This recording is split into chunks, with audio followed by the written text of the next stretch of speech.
στο εργαστήριο. Έτσι. Από ό,τι βλέπω, ξεκινάμε πάμε εκεί πέρα στο τέλος του 40, στις δεκαετίες 50, όπου η Ευρώπη έχει βγει μέσα από ένα δεύτερο παγκόσμιο, που γενικά ήταν πολύ δύσκολος για την Ήπειρο. Οι μισές χώρες πολέμησαν τις άλλες μισές. Και γενικότερα υπήρχε έχθρα, διχόνια, καχυποψίες μεταξύ των λαών. Έτσι, αυτό ήταν ένα. Δεύτερον, ξέρουμε ότι ο δεύτερος παγκόσμιος πόλεμος έληξε με τις δύο πυρηνικές βόμβες, έτσι, το οποίο από τη μία, βέβαια, σαν όπλο είναι κάτι τρομερό, αλλά από την άλλη μας δείχνει και το πώς είναι αυτά που εμείς θεωρούμε αυτή τη στιγμή, ξέρουμε, βάσει των διαγραμμάτων που έχουμε κάνει, ότι είναι τα θεμελιώδη σωματίδια. Είναι αυτά τα οποία είναι το μικρότερο άσπαστο κομμάτι ύλης, έτσι, το οποίο απαρτίζει όλη την υπόλοιπη ύλη. Και άμα θέλαμε να τα βάλουμε σε ένα πινακάκι, όπως και κάτι ο Μεντελέγεφ στις αρχές του 1900 και είχε μαζέψει όλα τα χημικά στοιχεία σε ένα πίνακα και έφτιαξε το πυρηνικό σύστημα στοιχείων, γιατί τότε αυτό ξέρανε. Αυτά ξέρανε ότι ήταν τα βασικά κουβλάκια, τα ατομικά υλικά του σύμπαντος. Έτσι, δεν ξέρανε για πυρήνες, δεν ξέρανε για ηλεκτρόνια. Ξέρανε μόνο για χημικά στοιχεία. Οπότε έπιασε και τα βάλε σε ένα πινακάκι. Το αντίστοιχο πινακάκι του σήμερα είναι αυτό εδώ μπροστά μας. Όπου έχουμε τρεις γενιές σωματιδίων, γενιές quarks, λεπτονίων. Τα ηλεκτρόνια ανήκουν σε μια άλλη μεγαλύτερη οικογένεια, τα οποία το ονομάζουμε λεπτόνια. Έτσι. Και κατά ακρίβεια, όλη η ύλη γύρω μας φτιάχνεται μόνο από σωματίδια πρώτης γενιάς. Μέσα στο εσωτερικό των πρωτονίων και των νετρονίων θα δούμε μόνο up και down quark. Και όπως λέγαμε νωρίτερα, γύρω από τον πυρήνα έχουμε τα ηλεκτρόνια. Τα σωματίδια δεύτερης και τρίτης γενιάς είναι σαν ξαδερφάκια, άμα θέλετε, αυτών της πρώτης, μόνο που έχουν μεγαλύτερες μάζες. Ως αποτέλεσμα του ότι έχουν μεγαλύτερες μάζες, αυτό το κάνει πιο ασταθή. Οπότε, ακόμα και όταν δημιουργούνται τέτοια σωματίδια, το Einstein, το Motor Quark, έτσι, ακόμα και όταν έχουμε δημιουργία τέτοιων σωματιδίων, αυτά είναι ασταθή, διασπώνται κάποια πιο γρήγορα, κάποια λίγο πιο αργά. Ένα σωματίδιο φορέας, το οποίο μεταφέρει την πληροφορία της αλληλεπίδρασης μιας δύναμης από ένα σημείο σε ένα άλλο. Όλες οι δυνάμεις, κάθε αλληλεπίδραση, γίνεται μέσω ανταλλαγής αυτά που ονομάζουμε σωματίδια φορείς. Έτσι, όταν έχουμε δύο σώματα που αλληλεπιδρούν, υπάρχει ένας αγγελιοφόρος, αν θέλετε, που πηγαίνει από ένα σημείο σε ένα άλλο τη μετάδοση της πληροφορίας. Η βαρυτική δύναμη είναι η μόνη δύναμη για την οποία δεν το έχουμε αναγνωρίσει αυτό. Υπάρχουν διάφορες θεωρίες που λένε ότι υπάρχει ένα σωματίδιο, που λέγεται βαρυτόνιο κλπ. Αυτό το ψάχνουμε ακόμα. Έτσι. Μπορούμε να υπολογίσουμε πάρα πολύ μεγάλη ακρίβεια τα φαινόμενα στα οποία εμπλέκεται η βαρυτική δύναμη, αλλά δεν ξέρουμε τι τη γεννάει. Έτσι. Για τις άλλες τρεις τώρα, για την ηλεκτρομαγνητική, έτσι, τα αποτελέσματα της οποίας ώστε να ξανασυγκρουστούν σε άλλο κομμάτι. Και τι θέλω να πω αυτό. Όταν λέμε ότι κάνουμε συγκρούσεις, όταν βάζουμε δέσμες μέσα, δεν είναι ότι έχουμε ένα-δύο πρωτόνια μέσα σε κάθε σωλήνα ή ότι έχουμε ένα συνεχές ρεύμα πρωτονίων. Αλλά μέσα σε κάθε δέσμη, σε αυτά τα 27 χιλιόμετρα, υπάρχουν 2.000 πακέτα πρωτονίων που ταξιδεύουν προς τη μία μεριά και άλλα 2.000 πακέτα που ταξιδεύουν προς την άλλη. Το κάθε πακέτο τώρα έχει 100 δισεκατομμύρια πρωτόνια μέσα. Έτσι. Και όταν μιλάμε για σύγκρουση, ουσιαστικά εννοούμε αυτή την συνάντηση των δύο πακέτων, όπου περνάει το ένα μέσα από το άλλο, και ακόμα και αν έχουμε 100 δισεκατομμύρια πρωτόνια από τη μία και 100 δισεκατομμύρια πρωτόνια από την άλλη, το πολύ που θα πάρουμε, που περιμένουμε να πάρουμε, είναι γύρω στις 20 με 30 συγκρούσεις. Έτσι.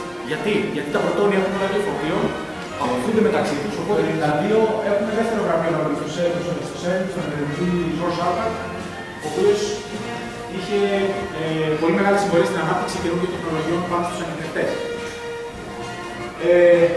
Από το 1995 έχουμε πολύ δουλειά πάνω στην αντίυλη. Το 1995 δημιουργήθηκαν τα πρώτα 9 άτομα αντιϊδρογόνου. Μόλις το 2010 απομονώσαμε 38 από αυτά. Η πρόοδος είναι πολύ αργή. Το 2011 καταφέραμε αυτά τα άτομα να τα διατηρήσουμε και να τα δούμε, να τα έχουμε μπροστά μας για 15 ολόκληρα λεπτά. Εμείς στην αρχή ζούσαμε μόνο κάποια δευτερόλεπτα. Και πριν από 2 χρόνια, στις 4 Ιουλίου, είχαμε την ανακοίνωση και την παρατήρηση ενός νέου μποζονίου με μάζα στα 185 GeV, το οποίο έχει και τα χαρακτηριστικά του Higgs. Με αποτέλεσμα, πέρσι το φθινόπωρο, να δοθεί και το βραβείο Νόμπελ στους Peter Higgs και τον Αγγλέα. Ξεχωρίστε, παιδιά, Ελένη μου, έλα από εδώ. Έλα. Ότι έχουν μείνει πάλι πίσω.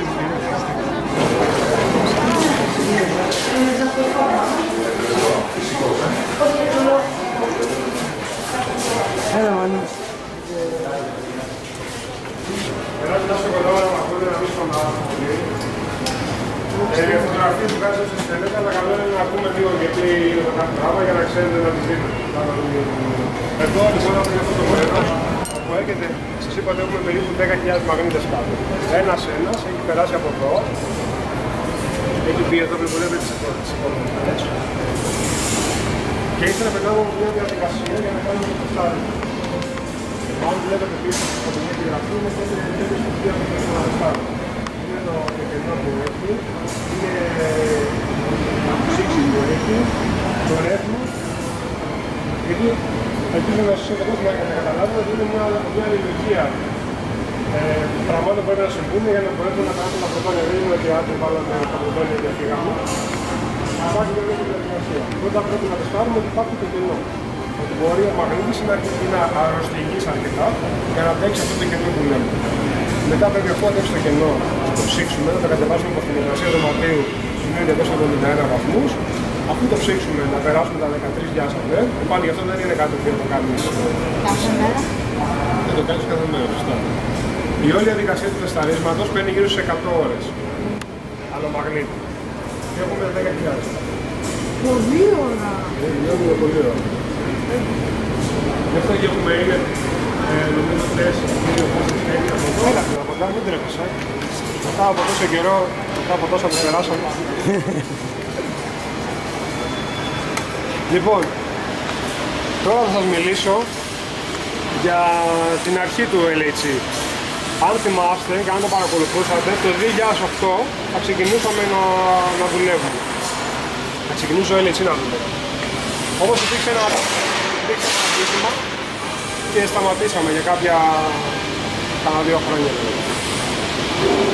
Κάνουμε αυτή τη μακέτα εδώ για να σας εξηγήσω ακριβώς τι είναι το ατύχημα και για να σας αποδείξω ότι δεν ήταν ούτε λογική, ούτε νεφελή, ούτε αυτά που λέει ο Ιακώπουλος. Είναι άμα το πει. Τέλος πάντων, αστείακι. Καταρχήν να σου πω, εδώ πέρα είναι το σημείο που ενώνονται οι δύο μαγνήτες.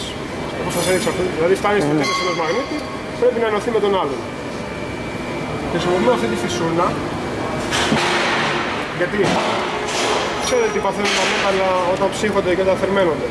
Στην διαστολή. Οπότε πρώτα φανταστείτε σε εμάς που έχουμε θερμοκρασία του δωματίου και φτάνουν μείον 270 βαθμούς, στα 27 χιλιόμετρα που είναι το LHC, φτάνουμε γύρω στα 200 μέτρα. Οπότε πρέπει να έχουμε τις φυσούνες παντού όπου υπάρχουν οι κολλήσεις για να είμαστε σίγουροι ότι όλα τα διοικήσεις να είναι ενωμένες. Σε αυτό το σημείο, θα αναγνωρίσει αυτό το καλώδιο εδώ. Λέει κάτι. Είναι το καλώδιο του μειών του Ιταλίου. Είναι το καλώδιο που περνάνε τα 13.000 αμπέρ. Μπορεί να το κάνετε. Από εδώ περνάει το καλώδιο αυτό, έτσι. Στο σημείο που ενωθήκανε με οξυγονοκόλληση. Το έδειχνε και στη φωτογραφία που είδαμε. Μία λοιπόν από αυτές τις 9.000 οξυγονοκολλήσεις δεν ήταν αρκετά καλή. Υπήρχαν κάποιες φυσαλίδες οξυγόνου μέσα με αποτέλεσμα να δημιουργηθεί αντίσταση στο καλώδιο. Και δεν ξέρω αν το ξέρετε η σχέση που έχει το ρεύμα με την αντίσταση. Αρέσει η αντίσταση στο ρεύμα. Άμα δει αντίσταση, θα κάτσει εκεί. Ωραία, καλά περνάω εδώ. Εδώ λοιπόν δημιουργήθηκε αντίσταση. Και άρχισε το ρεύμα να κάθεται. Όπου έχουμε ρεύμα από το οποίο κάθεται, τι δημιουργείται? Θερμότητα. Δημιουργείται βέβαια και η λάμψη, έτσι, όπως οι παλιές λάμπες πυρακτώσεως που ελπίζω να μην έχει κανείς στο σπίτι, γιατί δεν κάνει καλό. Εδώ πέρα λοιπόν άρχισε να κολλάει το ρεύμα και να δημιουργεί αντίσταση. Και δημιουργεί ένας φαύλος κύκλος, ελπίζω να μπορείτε να το φανταστείτε τώρα. Όσο κολλούσε το ρεύμα, δημιουργούσε αντίσταση, δημιουργούσε θερμότητα, άρχισε το καλώδιο να χάνει την υπεραγωγημότητά του. Άρχισε να λιώνει το καλώδιο σιγά σιγά και όπως έλειωνε, άρχισε να δημιουργείται η αψίδα. Όπως όταν κάνεις στατικό λογισμό με τον άλλον, αλλά είχε 13.000 αμπέρ. Μια μικρή διαφορά. Μεγάλη. Λοιπόν, δίπλα από το καλώδιο είναι το κοινό που περνάει το υγρό ήλιο, που και αυτό είναι σε μείον 13 ατμόσφαιρες, συμπιεσμένο. Όπως λοιπόν μεγάλωνε η αψίδα, πέρασε και έκοψε το σωλήνα που περνάει το υγρό ήλιο. Αυτό έχει σαν αποτέλεσμα να γίνει εκένωση, όχι ανατείναξη. Πώς όταν ανοίξει το μπουκαλάκι της Coca-Cola και ακούς το ψ, αλλά με 13 ατμόσφαιρες. Σας είπα ότι ο καθένας συζυγίζει γύρω στους 10 τόνους, 2-3 από κάθε κατεύθυνση μετακινηθήκαν. Ήρθαν λοιπόν οι μηχανικοί μας και είπαν: όπα, κάτι έγινε εδώ για να δούμε τι γίνεται. Το σκεφτήκαν να βάλουν κάτω και είδαν ότι υπήρχε πρόβλημα στην οξυγονοκόλληση. Και επειδή φοβόντουσαν ότι μπορεί να υπάρχει κι άλλο αυτό το πρόβλημα, κάτσανε και κατασκευάσαν αυτό το πατσάκι που βλέπετε, που είναι σαν πάλωμα, το οποίο το τεστάρανε στο εργαστήριο, είδαν ότι είναι τέλειο, καθένα από αυτά είναι τέλεια, και τα κολλήσανε ακριβώς πάνω την οξυγονοκόλληση.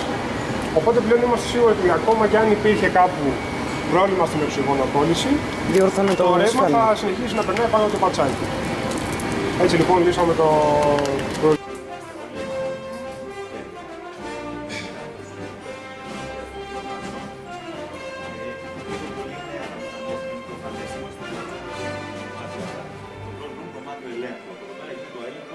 Όλων των υποσυσκευών, όλων των καναλιών αυτών των ανείχνευσης που έχει στη διάταξη. Μιλάμε για ένα πολύ ενδιαφέρον. Μιλάμε για μια υπερσύμφωνη διάταξη που θέλει πολλούς υποαναλυτές, κάθε ένας συγκεκριμένος στην και όλοι αυτοί οι υποαναλυτές που λέω ουσιαστικά αναλυτούνται και ελέγχονται από εδώ πάνω. Σημαίνει ελέγχονται